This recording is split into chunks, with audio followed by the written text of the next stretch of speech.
오늘은 사도행전 10장 말씀 함께 읽었습니다. 오늘 사도행전 10장 말씀을 중심으로 김치가 없어서 라는 제목의 하나님 말씀을 전하도록 하겠습니다. 지난주에 미랄복지재단이라는 곳에서 일하는 저희 선배님들과 또 그쪽의 직원들이 이제 우리 교회에 방문하셨어요. 지난주 목요일에 있었던 일인데, 미랄복지재단이라고 하는 것은 그 남서울 은혜교회 원로 목사님이신 홍정길 목사님이 이사장으로 계신 기독교 단체입니다. 기독교 정신을 바탕으로 장애인 사역을 하는, 장애인을 지원하고 돕는 그런 사역을 하는 단체가 바로 미랄복지재단입니다. 이제 공식적인 이제 업무를 마치고 저랑 굉장히 개인적으로 친한 선배들이어서 선배 두 분과 또 수원에 또 다른 곳에 사역하시는 선배 목사님과 함께 점심을 같이 먹게 되었어요. 그 중에 이제 한 형님이 이런 이야기를 꺼냈습니다. 요즘 자기 꿈에 계속 환상이 나타난다는 거예요. 성경에 나오는 갖가지 환상을 꿈에 잠자면서 보게 된다는 것입니다. 할렐루야. 이렇게 영적일 수가. 제가 그분 되게 잘 아는데 그렇게 영적인 분이 아니었거든요. 근데 요즘 막 꿈꿀 때마다 환상이 나타난다고 뭐 그런 이야기를 하는 거예요. 마침 우리 교회를 방문하기 전날 밤에도 꿈을 꾸었답니다. 무슨 꿈이냐고 물어봤더니 바로 오늘 이 본문에 나오는 이 베드로가 보았던 큰 그릇의 환상을 자기가 직접 경험을 했다는 거예요. 하늘이 열리고 큰 이제 보자기 같은 그릇이 자기 앞으로 내려왔는데 그 안에는 역시 성경에 나와 있는 다양한 이 생물들이 있었다는 것입니다. 그리고 베드로에게 그랬던 것처럼 하늘에서 이렇게 음성이 들렸다는 거예요. 근데 그분 이름이 광수인데, 광수야, 일어나 잡아먹어라, 그랬다는 것입니다. 그래서 제가 물었습니다. 그래, 형님은 어떻게 했습니까? 그랬더니 자기는 싫어요, 안 먹어요, 이랬다는 거예요. 제가 막 화가 난 거예요. 아니 그 환상, 그렇게 귀한 환상을 봤는데, 아니 형님 먹었어야죠. 형님 성경 내용도 다 알고 있으면서 왜 먹지 않았어요? 베드로야 뭐 유대인이라 그렇지, 형님 유대인도 아니잖아요. 그러면서 제가 막 따지듯이 이렇게 얘기했습니다. 그랬더니 선배가 이렇게 말했습니다. 나도 먹으려고 그랬지. 그런데 김치가 없어서 못 먹겠다는 거야. 너무 이게 먹으면 느끼할 것 같아서, 느끼할 것 같은데 마침 김치가 없어서 안 먹었다는 것입니다. 한국 사람은 김치죠. 요즘 한창 김장철이어서 아마 그랬는지 모르겠어요. 또 내일, 오늘, 또 이번 주 사랑의 김장 나눔 이렇게 우리 진행하고 있는데, 오늘 아침에도 보니까 우리 김영희 장로님을 비롯하여 여러 우리 장로님, 권사님들이 열심히 준비하고 계셨거든요. 이번에 김장 잘해서 우리 그 선배님에게도 조금 나눔을 해줘야 되는 게 아닌가, 뭐 이런 생각을 제가 했었습니다. 오늘 함께 읽은 이 사도행전 10장 이 말씀이 어떻게 보면 이 복음 사역의 굉장히 중요한 분기점과 같은 그런 사건을 기록한 장입니다. 그 유대인들과 이방인 사이에 이 커다란 장벽이 이렇게 무너지는 이 놀라운 일이 바로 오늘 사도행전 10장을 중심으로 일어나게 되거든요. 이 성령의 역사가 유대인들에게만이 아니라 드디어 이방인에게도 나타나고 역사하시면서 이 많은 사람들이 놀라게 되는 이 장면이 10장에 기록되어 있습니다. 바로 이제 로마 이달리아 부대의 백부장이었던 이 고넬료와 그 가정에서 일어난 일이었습니다. 이 베드로가 성령의 인도하심에 따라서 이제 고넬료의 가정에 찾아가고 거기서 예수 그리스도 이제 복음을 전합니다.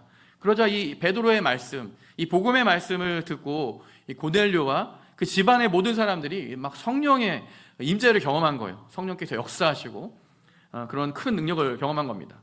이런 현상을 보고 베드로가 놀라고, 또 그와 함께 왔던 유대인들이 놀라고, 또 그 이야기를 들은 제자들도 놀라고, 굉장히 많은 사람들이 놀라는 그런 사건이 되었습니다. 그리고 이 일을 계기로 이방인들에게 이제 직접적으로 이 복음을 전하게 되는 그런 이제 분기점을 맞이하게 되는데요. 사실 이 일은 이미 예수님이 전에 말씀하셨던 내용입니다. 사도행전 1장 8절, 예수님 승천하기 전에 제자들에게 하셨던 이 유명한 말씀이요. 같이 한번 읽어볼까요? 시작. 오직 성령이 너희에게 임하시면 너희가 권능을 받고 예루살렘과 온 유대와 사마리아와 땅끝까지 이르러 내 증인이 되리라. 우리 예수님의 말씀대로 이 복음은 진짜 예루살렘을 넘어서 유대와 사마리아까지 퍼져나갔어요. 이 베드로와 이 제자들이 복음을 전하면 3,000명, 5,000명 수많은 사람들이 예수님을 믿고 회개하고 주님께 돌아오는 그런 역사가 일어났습니다. 또 그 안에 박해가 있었는데 그런 박해를 피해서 흩어진 제자들이 여러 그 이스라엘 지역에 각지에 퍼져서 이 복음이 널리 전파되는 그런 일이 일어났던 것이죠. 하지만 그렇게 복음이 왕성하게 전파되고 있었지만 이 복음의 전진, 이 복음의 확산 행진을 가로막는 일이 있었습니다. 그것은 바로 유대와 사마리아와 이제 땅끝까지 넘어가는 그 길목에 가로막혀 있는 큰 벽이었어요. 그것은 바로 유대 민족이 갖고 있는 선민 사상, 이 편견이라고 하는 큰 벽이었습니다. 그 유대인들이 특별히 이방인들에 대해서 그렇게 좋지 않은 편견을 갖고 있다는 사실은 여러분들이 이미 익히 아실 것입니다. 그 에베소서 2장 12절에 보면 사도 바울이 원래 이제 이방인들에 대해서 우리 유대인들이 이렇게 생각하고 있었다, 이런 이야기를 해요. 12절 보면 그때에 너희는 그리스도 밖에 있었고 이스라엘 나라의 밖의 사람이라 약속의 언약들에 대하여는 외인이고 세상에는 소망이 없는 자고 하나님도 없는 자라는 것이에요. 이 약속의 언약과는 상관이 없는 사람, 세상에 소망이 없는 사람, 하나님도 모르는 사람, 여러분 이처럼 비참한 사람들이 어디 있습니까? 그 유대인들의 기준으로 보면 사실 이방인들은 그래서 멸시의 대상, 그래서 뭐 이런 말 한 사람도 있죠. 하나님이 지옥불에 땔감으로 쓰려고 이방인들을 창조하셨다, 뭐 이런 말을 하는 아주 과격한 유대인도 있을 정도로 유대인들에 대한, 유대인들의 이방인에 대한 그런 생각이 그랬습니다. 하지만 오늘 하나님이 지금 이제 드디어 사도행전 10장 이 말씀을 통해서 이제 이런 좀 큰 이 편견의 벽, 이런 어떤 선입견, 이 벽을 허물라고 말씀하시는 거예요. 바로 그 시작이 바로 오늘 말씀에 나오는 로마 사람 고넬료라고 하는 사람이에요. 여러분 고넬료를 한번 살펴볼까요? 이 고넬료는 로마 군대의 지휘관이었습니다. 하지만 이 고넬료가 굉장히 경건한 사람이었어요. 하나님을 경외하고 많은 사람들을 구제하는 일에 힘썼다는 것입니다. 정말 하나님을 사랑하고 이웃을 사랑하는 실천적인 그리스도인이었다, 뭐 이렇게 볼 수 있죠. 근데 무엇보다 이 고넬료에게 우리가 주목하고 싶은 점은 이 사람이 기도한 사람이었다는 거예요. 기도의 사람. 그렇게 기도하던 중에 어느 날 고넬료가 환상을 경험하지 않습니까? 그러니까 이미 사실 고넬료는 준비된 사람이라는 거예요. 기도 열심히 하고 있는데 환상을 보게 됩니다. 천사로부터 어떤 지시를 받게 돼요. 어떤 지시를 받게 됩니까? 요바에 있는 베드로라 하는 그 사람을 초청해라, 집으로 초대해라, 뭐 이런 내용이었습니다. 자, 그러면 이제 이 고넬료의 초청을 받게 되는 베드로는 과연 뭘 하고 있었을까요? 역시 베드로도 기도하고 있었어요. 베드로가 요바라고 하는 지역에 한 집에 있었거든요. 그곳은 무두장이 곧 가죽을 가지고 공예품을 만드는 시몬이라는 사람의 집에 머물고 있었대요. 거기서 이제 잠시 복음을 전하다가 쉬는 그런 중이었습니다. 그러다가 이 기도 시간이 되어서 베드로가 지붕에 이제 올라가서 기도하게 되었습니다. 보통 그 당시에 이제 지붕들이 기도하기 좋게 이렇게 평평하고 마치 다니엘이 창문 열어놓고 기도하는 것처럼 이렇게 예루살렘 성전을 향해서 기도하는 기도 시간이 된 거예요. 근데 마침 그때가 식사 시간이 다 되어서 지붕에 이제 올라가서 기도하는 동안 사람들은 지금 밑에서 음식을 만드는 중이었어요. 베드로도 참 이게 배고픈 참이었는데 막 음식 냄새가 막 솔솔 풍기는 그 냄새를 맡으면서 지금 기도를 하고 있었던 것입니다. 그러던 중에 오늘 베드로도 역시 환상을 보게 됩니다. 배가 고팠는지 오늘 먹을 것에 대한 환상을 보게 됐어요. 바로 이제 앞서 설명했던 그 환상입니다.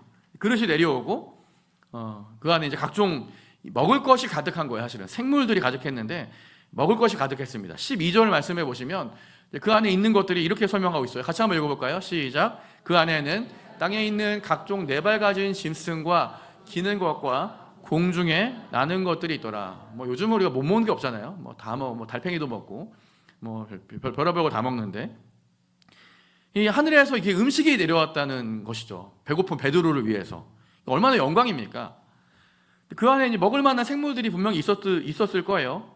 그런데 여러분, 베드로에게 문제가 하나 있었는데 바로 베드로가 유대인이었고 유대인들에게는 그 율법이라는 것이 항상 문제였습니다. 그 율법의 원칙에 의하면 먹을 수 있는 그 생물들 중에서도 정한 것과 부정한 것, 정결한 것과 부정한 것이 있는데 지금 하늘에서 내려온 이 보자기 그릇 안에 이런 것들이 다양하게 섞여 있었다는 것이죠. 분명히 오늘 점심에 제가 먹은 돼지고기는 거기에 분명히 있었을 것 같아요. 구워도 맛있고 찌개 끓여도 맛있는 이 돼지고기. 근데 유대인들은 율법이라는 이유로 이 돼지고기를 지금까지도 먹지 않습니다. 그런데 이제 갑자기 하늘에서 베드로에게 이런 소리가 들렸습니다. 베드로야, 일어나 잡아먹어라. 여러분, 이 말에는 하나님의 분명한 의도가 담겨있는 그런 말씀이에요. 근데 이 베드로가 이 하나님의 이런 의도를 잘 알아차리지 못했어요. 그래서 오늘 베드로 말씀 보면 하늘의 소리를 듣고도 어떻게 했습니까? 주저했어요. 하나님 말씀대로 순종한 게 아니라 주저했다는 거예요. 오늘 14절 말씀 보세요. 14절 말씀에 보면 베드로가 이르되 주여 그럴 수 없나이다. 지금 하늘의 음성이 하나님께서 주시는 말씀인 줄 알았어요. 그런데도 어떻게 한다고요? 그럴 수 없나이다. 속되고 깨끗하지 아니한 것을 내가 결코 먹지 아니하였나이다. 이걸 3번이나 이렇게 반복했다는 거예요. 여러분, 베드로의 이 모습을 보면 여러분 어떤 생각이 드세요? 이 사람이 그 인식이 바뀐다는 게 얼마나 큰 일인지 우리가 알 수 있게 돼요. 아무리 신앙이 있어도 여러분, 사람이 갖고 있는 고정관념, 그 인식이 바뀌는 것은 굉장히 어려운 일이라는 거예요. 오늘 유대교 문화에 틀이 박혀 있는 이 베드로의 이 모습에서 어떻게 보면 이 세상에서, 이 문화에서 얼마나 영적으로 경직될 수 있는지, 얼마나 많은 편견이 우리를 사로잡고 있는지 우리가 잘 발견할 수 있습니다. 하늘을 보면 열을 안다고 하잖아요. 이 베드로가 갖고 있는 이 음식에 대한 생각은 단지 음식에 그친 그런 생각이 아니었습니다. 이건 이방인을 대하는, 사실 유대인으로서의 베드로의 이 모습과도 크게 다르지 않았습니다. 마치 오늘 부정한 음식을 이 베드로가 먹지 않은 것처럼 사실 베드로는 이방인에 대해서도 그렇게 편하게 생각하지 못했어요. 이방인과 교제하거나 이방인과 식사를 같이 하는 그런 일도 뒤에 보면 좀 꺼리고 피하고 이런 장면이 나옵니다. 이방인들을 사실 구원을 얻기 위해서는 예수 그리스도의 복음만이 필요한 게 아니에요. 유대 그리스도인들에 의하면 사실 할례도 받아야 되고 율법도 좀 지켜야 되고 이런 어떤 의식들이 유대인들뿐만 아니라 베드로에게도 어느 정도 있었던 것 같아요. 그래서 베드로의 마음속에는 은근슬쩍 예수님의 십자가도 필요하지만 율법이 사람을 정결하게 한다, 좀 이런 마음이 지금 베드로의 마음속에 지금 자리 잡고 있는 것입니다. 여러분, 사실 이것을 굉장히 조심해야 되는 거예요. 스스로 만든 종교적인 규칙, 이 관습, 이걸 가지고 기준을 정하고 다른 사람들을 판단하고 정죄하고 하는 일은 사실 성경에, 예수님의 복음에서 벗어난 일입니다.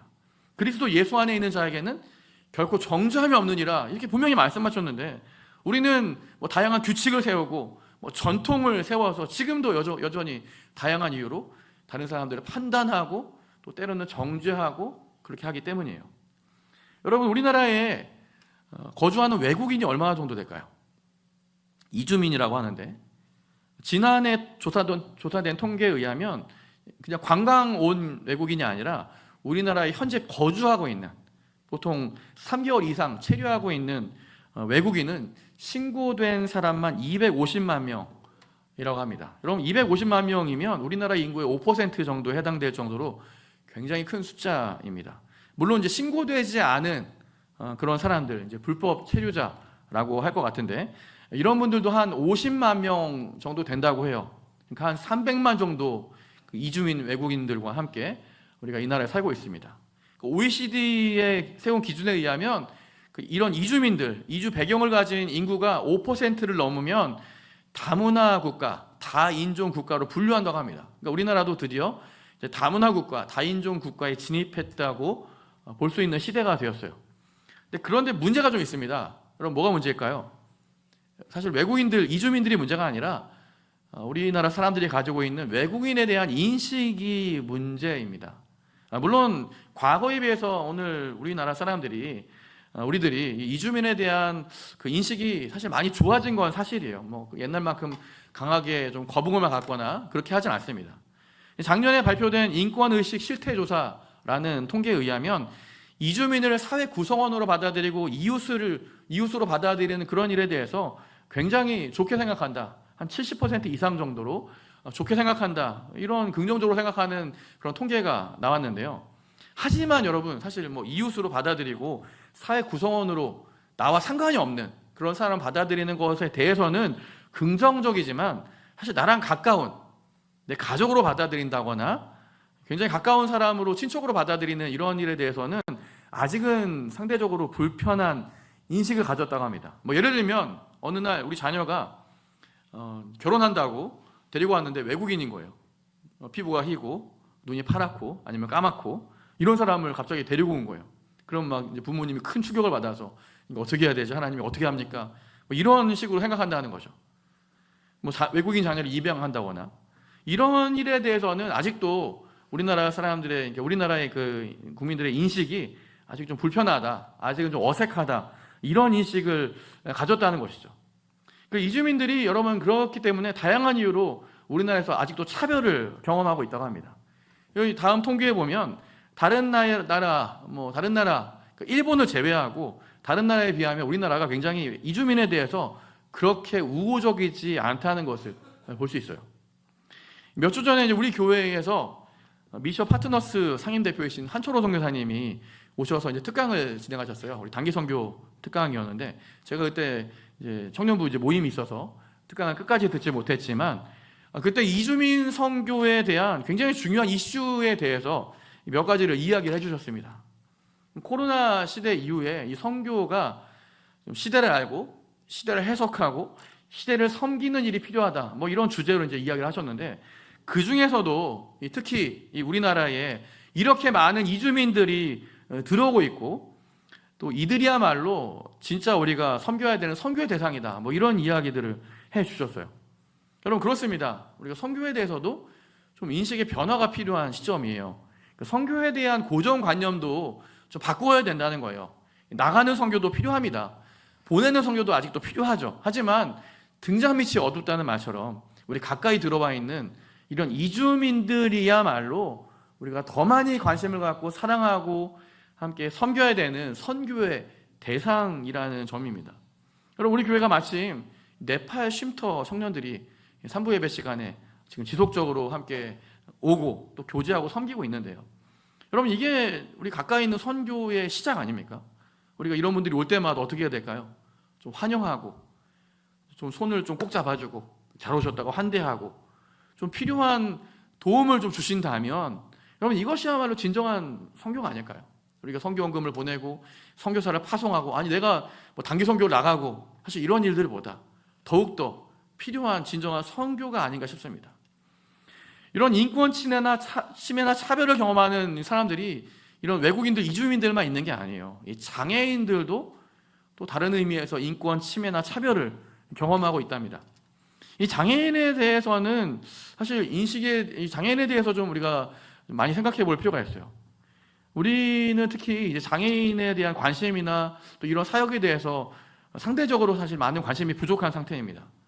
여러분 장애인을 위한 사역 이렇게 하면 뭔가 특별한 것이 있어야 될 것 같고 특별한 걸 준비해야 될 것 같은데 사실 그렇게 특별한 무엇이 필요한 거는 분명히 아닙니다. 그러니까 장애를 가진 사람이 우리 교회를 찾아왔을 때, 우리 공동체를 찾아왔을 때 최소한 이 사람들이 내가 차별을 당하고 있다, 좀 차별을 느낀다 이렇게 느끼지 않도록 배려하고 돌보는 그런 일이 바로 장애인 사역의 시작이라는 거예요. 우리 교회가 지금 건축을 진행하고 있지 않습니까? 아마 이런 인식을 다 이제 고려해서 설계를 했겠지만 장애인을 위한 시설과 설비가 교회에 잘 갖춰져서 장애인들이 우리 교회에 오는데 방해받지 않고 또 환영받는 그런 인식이 우리 교회의 사역에도 필요하다는 것이죠. 앞서 말씀드린 이 베드로의 환상을 꿈으로 꾸었다는 우리 선배님, 그 선배님도 이 미랄복지재단, 이 장애인 단체에서 이제 일하는 선배님이에요. 저는 그분이 이제 환상을 본 이야기, 이 말씀을 듣고는 그때는 뭐 되게 웃고 장난치듯이 웃어 넘겼는데요. 식사를 마치고 이제 선배님 다 이제 보내드리고 제가 교회에 돌아와서 제가 이번 주 이제 수요예배 설교잖아요. 예배 담당이어서 지난주에 이제 설교 이 본문을 찾아보는데 오늘 딱 이 사도행전 10장 말씀이 내용이 딱 여기 있는 거예요. 제가 얼마나 깜짝 놀랐겠습니까? 그것도 이게 오늘 이런 바이블타임 수요일 본문이에요. 이게 오늘 수요일 본문 사도행전 오늘 아마 9장부터 12장까지 읽는 것 같은데 여러분 이 정도면 계시 아니겠습니까? 하늘에서 박원이 내려오지 않았지만 하늘에서 하나님의 말씀이 내려온 거예요. 우리가 편견을 잘못된 우리의 그 고집들을 버려야 된다. 미리 앞서 광고를 좀 드리는 것 같지만 12월 20일에 우리 금요 드림 집회 시간에 앞서 소개했던 이 미랄 복지재단에서 이 팀들이 오셔서 나눔 예배라는 걸 진행할 예정이에요. 이를 통해서 우리가 장애인에 대한 좀 인식을 좀 바꾸고 진짜 우리가 그리스도의 사랑을 실천하는 것이 무엇인지 함께 좀 공감하고 배우고 하는 그런 시간들이요. 아마 사회적인 약자인 장애인에 대해서 우리 교회가 어떤 역할을 할 수 있을까, 또 해야 될까, 이런 것들을 함께 고민하는 그런 시간을 가져보려고 하는데요. 여러분, 이렇게 하나하나 우리가 이주민에 대해서든지 뭐 장애인에 대해서든지 다양한 이유로 우리 편견과 차별을 갖고 있는 이런 고정관념과 이런 고집들, 또 기독교인으로서 갖고 있는 이런 여러분 우리 편견들 다 내려놓고 무엇보다 그리스도 안에서 자유하게 되는 것이 이 시대에 필요한 복음이라는 거예요. 결국에 오늘 율법적인 편견을 가지고 음식을 강하게 거부하는 이 베드로에게 주어진 것은 하나님의 경고였습니다. 옐로카드. 그 옐로카드가 뭐였을까요? 오늘 15절 말씀해 보면 하나님이 이렇게 말씀하세요. 같이 읽어볼까요? 시작. 하나님께서 깨끗하게 하신 것을 네가 속되다 하지 말라. 이런 그 경고였어요. 여러분, 하나님이 깨끗하다고 하셨는데 어디 감히 그것이 더럽다고 불결하다고 먹지 않아요? 하나님이 용납하셨는데 사람이 왜 우리가 다른 사람을 왜 용납하지 못하는 것일까요? 하나님이 이미 깨끗하다고 선언하셨는데 왜 사람은 거절하고 차별하고 멀리하고 여러분 이렇게 하는 것일까요? 사람의 마음속에 갖고 있는 이런 고정관념, 이 선입견이 하나님의 말씀보다 앞서고 있기 때문입니다. 하나님 말씀조차 우리가 바르게 순종하지 못하도록 여러분 이런 우리 안에 꽉 막혀있는 벽처럼, 꽉 막혀있는 어떤 장애물처럼 우리 편견이 우리 안에 자리 잡고 있는 거예요. 혹시 여러분 오늘 이 말씀 앞에서 우리도 내려놓아야 될 이런 편견, 이런 고집스러운 기준은 없습니까? 그러니까 신앙생활을 여러분 오래 하면 오래 할수록 이런 율법처럼 새겨지는 이 고집스러움이 생기는 것 같아요. 문제는 이런 기준으로 그걸 가지고 오늘 베드로나 다른 유대인들처럼 다른 사람들을 판단하고 정죄하고 시험에 들게 만들고 실족하게 만드는 데 사용되기 때문에 문제입니다. 여러분, 진리는 복음은 무엇입니까? 하나님은 이방인 중에 이방인 같은 우리도 예수 그리스도 안에서 구원하셨다는 것이 복음이에요. 사실 여러분 유대인들의 기준에서 보면 우리들도 사실은 이방인 중에 이방인, 사실 지옥의 땔감들 아닙니까? 그런데 오늘 하나님의 정말 놀라우신 사랑으로 혈통으로나 육정으로나 사람의 뜻으로 난 것이 아니라 오직 하나님의 은혜로 우리가 구원을 받았어요. 그런 의미에서 보면 우리도 역시 이 만달란트 탕감받은 종과 같은 사람, 이번 주 주일의 말씀처럼 오후 3시, 5시에 포도원에 들어가게 된 여러분 그런 놀라운 은혜를 경험한 그런 사람들입니다. 아무도 예외 없이 말입니다. 여러분 오늘 이 주신 말씀 앞에서 우리 자신을 먼저 돌아봐야 돼요. 혹시 내 생각이나 판단이나 고집이나 편견 때문에 하나님의 말씀조차 내가 맡고 있는 것은 아닌지 여러분 우리가 어떻게 해야 될까요? 오늘 우리의 편견, 우리의 고집스러운 우리의 그 기준들을 생각들 다 내려놓고 하나님 말씀 앞에 순종할 수 있도록 여러분 결단하셔야 됩니다. 내 신앙생활의 연수나 직분이나 경험이나 훈련받은 게 여러분 하나님 말씀보다 앞서면 안 돼요.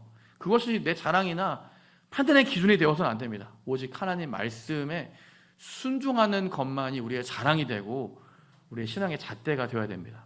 여러분 오늘 그렇게 하나님 말씀 앞에서 녹아지는 은혜, 이 하나님의 은혜, 하나님의 영광만이 오늘 나를 통해서 나타나고 드러나는 그런 은혜가 오늘 함께 모인 우리 모두에게 있으시기를 주님의 이름으로 축복합니다.